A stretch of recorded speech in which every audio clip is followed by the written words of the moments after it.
নমস্কার বন্ধুরা, গুঞ্জনের প্রথম জন্মদিনে গুঞ্জন বাচিকের নিবেদন শ্রুতি নাটক হ্যাপি বার্থডে।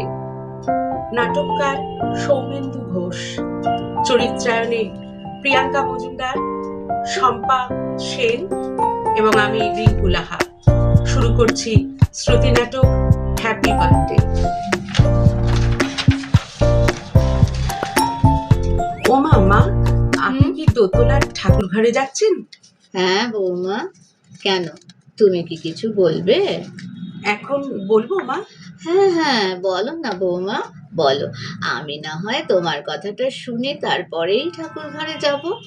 বলছিলাম কি, আপনার জন্মদিনটা কবে মা? ওটা যে আমি নিজেও জানি না মা। আমি তো এ বাড়িতে এসেছি 1 বছরের ওপর হয়ে গেল।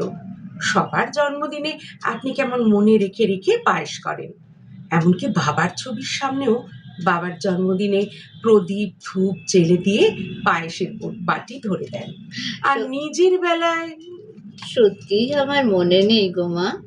ওদের বাবা চলে গেছে তা প্রায় 15 বছর হলো। উনি থাকতে আমাকে মনে করিয়ে দিতেন, তো সে কথা তো আজ আর আমার মনে নেই গো মা। হ্যাঁ, অসীম ভোর ভোর অফিস বেরিয়ে গেছে, তাই না? হ্যাঁ মা, অফিস ওকে দুর্গাপুরে ট্রান্সফার করেছে না, তাই ওকে ভোরবেলা বেরিয়ে ব্ল্যাক ডায়মন্ড ধরতে হয়তো। হ্যাঁ তাই তো। তা তোমার ওই সাধের ননদ অহনা, তিনি বোধহয় এখনো বিছানা ছেড়ে উঠতে পারেননি, তাই না? না না, উঠেছে। এই দেখলাম তো সবে ব্রাশ করছে। এবার তো তোমাদের ওই প্রাত্যহিক খুনসুটি শুরু হবে, তাই তো? হ্যাঁ, ওই আর কি। ঠিক আছে। আমি এবার একটু পুজোয় বসি, ফিরে এসে একসঙ্গে না হয় চা খাবো। হ্যাঁ মা, তাই ভালো। এই অহনা, শোন না, তোর মুখটা ধোয়া হয়ে গেলে এক বাটি এখানে আয় না রে। যাচ্ছি রে মৌমিতা, যাচ্ছি। কি বল? এই, এখন থেকে আমি তোর দাদার বউ না, তুই আমায় বৌদি বলিস না কেন রে? বৌদি? ওটা না বলার অনেকগুলো যুক্তি আছে, শুনবি? কটা যুক্তি শুনতে চাস বল? বলবো। হ্যাঁ বল, অন্তত একটা তো বল শুনি। কলেজে 3 বছর তোর সঙ্গে একসঙ্গে পড়েছি, বেঞ্চে পাশাপাশি বসেছি, 7 পা হাঁটলে মানুষের সঙ্গে মানুষের বন্ধুত্ব হয়। এই 3 বছরে আমি তোর সঙ্গে অন্তত 7,000 পা হেঁটেছি। তা হবে। তাহলে তোর সঙ্গে আমার কি হলো? বন্ধুত্ব হলো, বুঝেছিস? বেশি বৌদিত্ব ফলাস না। ও, তার মানে তুই আমাকে বৌদি বলবি না, তাই তো? না, আগে বল, আমাদের বাড়িতে তোকে বউ করে কে এনেছে? তুই কি মনে করিস তুই এনেছিস? আমি তো বলবো তোর দাদা এনেছে। সেই তো, আমার দাদার দৌলতে আমাদের বাড়ি এলি, আর এসে রোজ কিনা ভোরবেলা থেকে ঝগড়া শুরু করে দিলি। এই দিঙ্গি মেয়ে কোথাকার, অত বড় বেলায় তোর দাদা তোকে কলেজে পৌঁছে দিতে যেত কেন রে? কই, আমার দাদা তো কোনোদিন যায়নি। তোর দাদা? তোর আবার দাদা কোথায় পেলি? তোর তো কোনো দাদা নেই, তুই তো তোর বাবার একমাত্র মেয়ে। আহা, একলতে। ও তাই তো। হ্যাঁ, আমার বাবা তো আসতে পারতো, কিন্তু কখনো এসেছে কি বল আমাকে পৌঁছে দিতে? কখনো দেখেছিস? কোনো দিনও দেখেছিস কি? যা বাবা, তুই তো কলেজের হোস্টেলে থাকতিস, তা তোর বাবা কি বোলপুর থেকে ডেইলি প্যাসেঞ্জারি করে রোজ রোজ তোকে পৌঁছে দিতে আসবে নাকি? না, তা নয়, তোকে তোর দাদা পৌঁছে দিতে আসতো বলেই তো তোর দাদার সঙ্গে আর দেখাটা হয়ে গেল, তাই না বল? আর তুই জোর করে আমার দাদার সঙ্গে আলাপটা করলি? ও মা, আমি করেছি?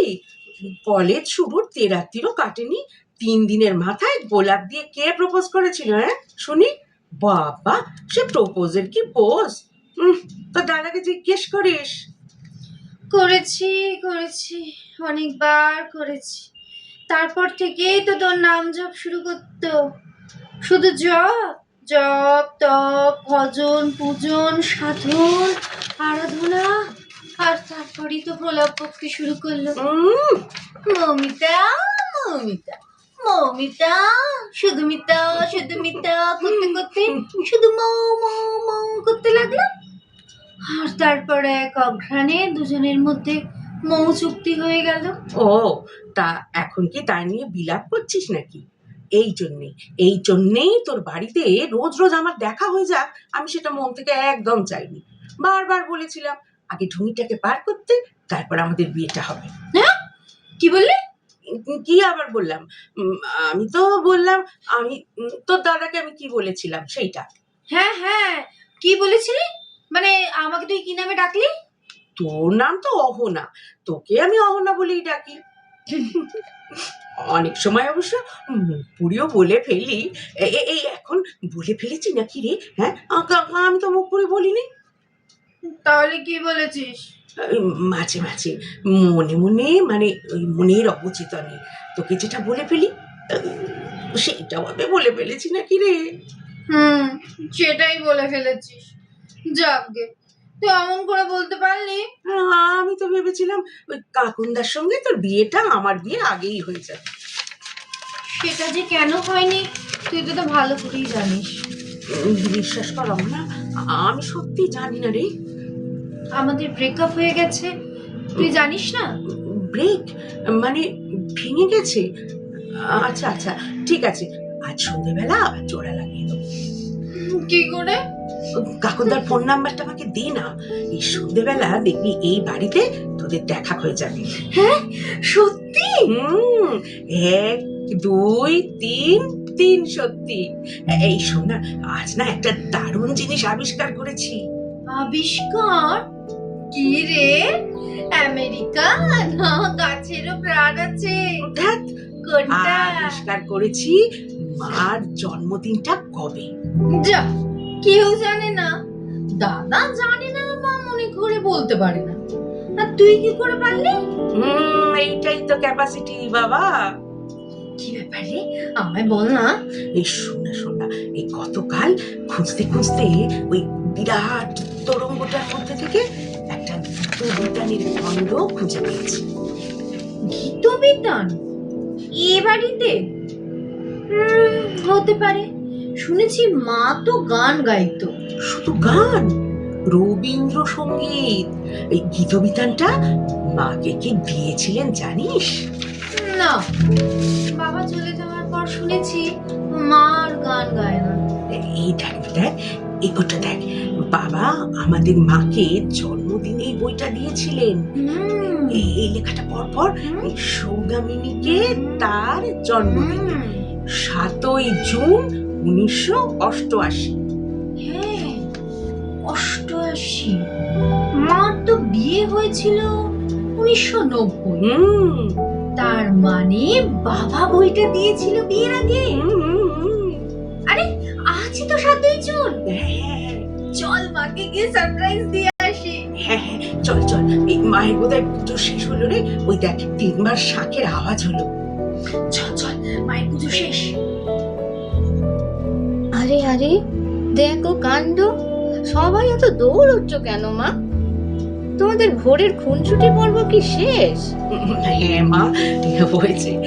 জানেন মা, এই মাত্র জানতে পেরেছি আজই আপনার জন্মদিন, 7ই জুন।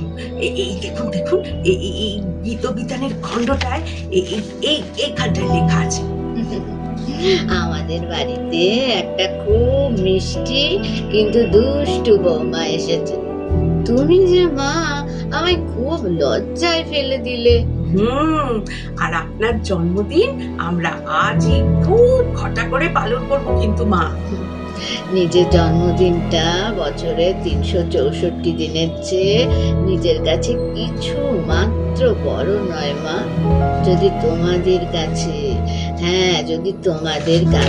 তার মূল্য থাকে, তবে তার মূল্য। এই অমনা বলছি, কেকটা না সন্ধ্যের পরে তো দাদা ফিরলে কাটা হবে। হ্যাঁ, আর আজ আমি নিজের হাতে পায়েস রাঁধবো। আর এখন বরং শুধু গানটাই হোক, বল। Happy birthday to you, happy birthday to you, happy birthday to আমাদের মা, হ্যাপি বার্থডে টু নমস্কার।